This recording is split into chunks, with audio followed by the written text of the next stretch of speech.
Another key idea is just because we get a significant result based on alpha, it doesn't mean it's statistical significance is not the same as being important. Statistically significant just means those margins are enough to deem to prove this point. But is the point actually important is the final question. Like, say for example, our hypothesis is that the mean systolic blood pressure of a certain age group is 130. And we want to see if ours, our population is different from 130 or less than 130 or greater than 130, whatever. Is this important? Like, why do we care about this? Like, if we can prove that it's different, what does this mean? Like, let's say we wanted to prove that the blood pressure of an executive is higher than 130. Well, maybe that means that this job is not as healthy, and maybe we want to make changes to our work practices as a result of the statistical study. So, importance is a whole different subject, but basically, the sample size will affect the statistical significance of our results. Where again, like at the end of the day, we might have a sample size based on whatever data is available or whatever is relatively convenient without costing too much. But whatever sample size we use will affect statistical significance, and we know this because the formula for our test statistic is literally has n within the formula, right? Like, so to review the test statistic formula, we have exactly that. And basically, we're going to get a larger test statistic when we have a larger sample size, and a smaller test statistic when we have a smaller sample size. And this, going back to chapter 15, we know this is the case. A larger sample is better. It's less variable, meaning it's more accurate.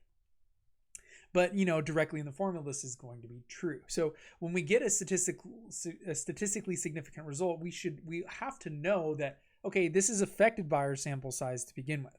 And if you're choosing a sample size, you can choose a sample size that will help to attain a particular level of margin of error or statistical significance. And, another thing to be aware of is that statistical significance is not the same as practical significance because, how many people we ask affects the results. Now, if we wanted to cover what sample size do we need to get a desired margin of error, say, for example, with a confidence interval, let's say we wanted to determine the accuracy of the age of point lemma students to at least 1 year. If we have a sample mean, we want to know, well, what would ensure that we have a particular margin of error? Basically, we could solve that formula, a confidence interval formula, for the margin of error. And just to recap, right, the confidence interval formula, let me go ahead and write this out on the slides, would be x bar plus the critical value times the standard deviation of the population divided by the square root of the sample size. And remember, this is the margin of error. So let's say we wanted a margin of error, again, I call that M. Let's say we want that to be great, like 0.5 to ensure that we have a range of like 1. Like, let's say we wanted we want a margin of error to come up like with something like this. And we want to know, well, what sample size do I need to obtain such a good margin of error? And the reason this could be useful is, say you wanted to sample PLNU students and you knew a lot of the behavior, but you wanted to know how many people do I need to ask to get a good enough answer. That's basically what we're saying, is you can determine this ahead of time. And you can see why this is useful. But essentially, if you just solve this formula for getting the margin of error to be large enough, basically we would just solve this for n. What sample size would you need? So basically, I would need to divide by m and square both sides. And that would give basically solving this for n. If we set m equal to this and then solve for n. But we'd have n is equal to the critical value times this standard deviation divided by m, quantity squared. And essentially, we could ensure that we would have enough people. And a note about this is you always want to round this up because you always want to make sure you have enough people. If you round it down, you're gonna shortchange yourself. But let's look at an example. It says in chapter 16, we examined the confidence intervals for SAT scores from students in Ohio, where they had a standard deviation of 200. Let's assume we'd like to determine the mean SAT score from those students with a margin of error plus or minus 5. So basically within 10 of the correct answer, and we want to be 95% certain we have the right answer within a total of 10. And remember, the margin of error is like half it's sort of like radius versus diameter. Radius is like half of the margin of error. If you want to do the full margin of error, it's always double the full width is double the margin of error. But basically, the question is, how many students do we need to sample in order to ensure that?